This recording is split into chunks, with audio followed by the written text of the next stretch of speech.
made, and it was just a traffic stop that went wrong, and everything to there in a nutshell went to hell. That was not. I mean, my whole adult life's been spent in prison. You know, I mean, it's hard to imagine. I never thought that I would still be sitting here 25 years later talking to you. All right, welcome back to Scene of the Crime, the Oakland Press's online feature where we take you behind the scenes of Oakland County's most infamous, important, and intriguing crimes, both past and present. I'm Oakland County historian Scott Bernstein. This is Oakland Press ace crime reporter Dave Phillips. Today we're going to do a little retrospective, a little throwback. We're standing here on Berkshire Drive on the corner of Evergreen and 11 Mile.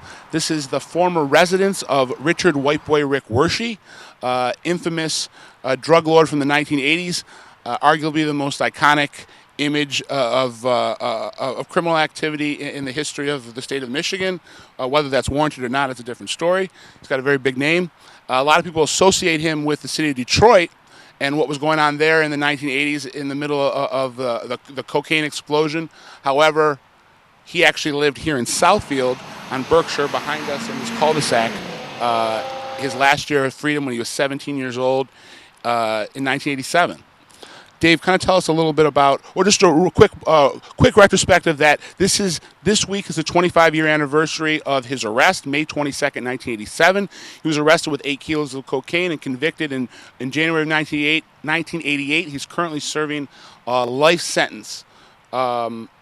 Couple things that have come out in the last couple of years that add some intrigue to this story is the fact that his camp has come forward with allegations that have been substantiated by some pretty legitimate sources that he was actually being used as a mole by the government, a task force by FBI and DPD, to infiltrate drug gangs when he was as young as 14 years old, and that kind of crafted the persona of White Boy Rick. They cut him loose allegedly when he was 16, and then that last kind of year on the street, he was in fact a drug dealer, but he was actually brought into the game, according to his camp, by the government.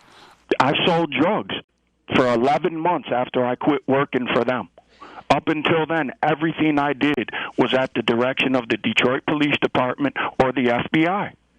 How much money did you make in those 11 months? People want to know. They say, well, it's White Boy Rick. I mean, he's got a lot of money. Rick, how much money did you actually make in that time? If I would say for myself, Charlie, probably $250,000. They've turned me into an urban legend that people think was this massive drug dealer, and I made all this money, and you couldn't be further from the truth. We'll get back to that in a second. Dave, kind of tell us a little bit about his kind of pop culture influence on this area, because he's been gone from the street for 25 years, but he's someone that is still remembered, and kind of his image echoes 25 years later.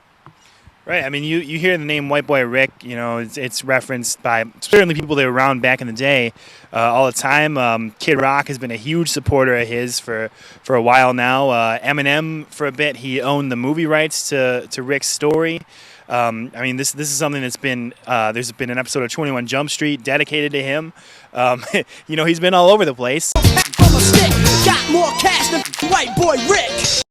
25 years later, and people still remember him.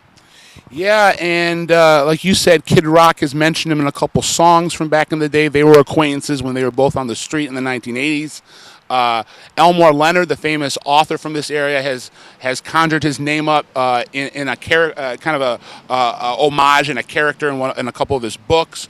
When he was on the streets and going on trial in the 1980s, you had all the major news outlets, all the major network news outlets, 60 Minutes and so forth, descending on the city, kind of fascinated by the fact that you had this 16-year-old white kid that ascended so high up the ranks of all African-American underworld, and kind of the brutal, everyday affairs. He was able to kind of tiptoe through the tulips, so to say, or tiptoe through the landmine, so to say, end up not dead, even though he is in jail right now fighting for his freedom.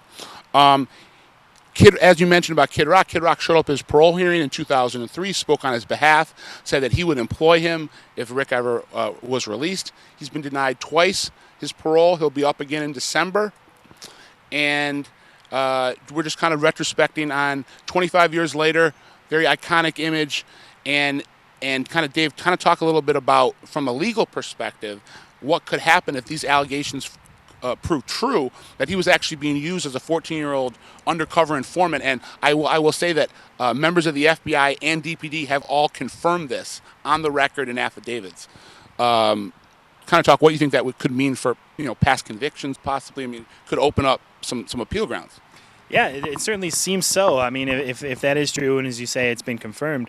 It's been confirmed by certain sources. I mean, it hasn't been confirmed by a court system, right. But a very prominent member of the FBI and a very prominent member of DPD back in the day have gone on the record, signed affidavits confirming the story. Right. I mean, certainly you could look back at, you got 2 or 3 years there covered where perhaps these things he was charged with in the past throw him out, and maybe his past perhaps didn't lead up to a life conviction. Appeal, he's already been for 25 years. I mean, who knows how long it might take to go back through the court system, but once it does, maybe you're looking at him getting out at some point soon. Absolutely. Now wrapping it up, we're out here on Berkshire, out in Southfield. This is the former residence of White Boy Rick. I know a lot of people kind of think of the streets of Detroit as his stomping grounds, but in fact, he was here in the leafy suburbs of Southfield in his last year. Kind of followed a trend of high-profile criminals from the city of Detroit making their living out of the city of Detroit and then moving out to Oakland County to enjoy the riches. How did you, first, how'd you get the name White Boy Rick? Rick? Actually, Chris Hansen is to blame for that. Oh, of Channel 4 at the time, and now he's with NBC News. Yeah, Dateline. And I mean, it was just in the ghetto. I mean, when someone would refer to me, they would say, like, if two people were having a conversation and they said Rick, well, which Rick? White Boy Rick. But I never called myself that.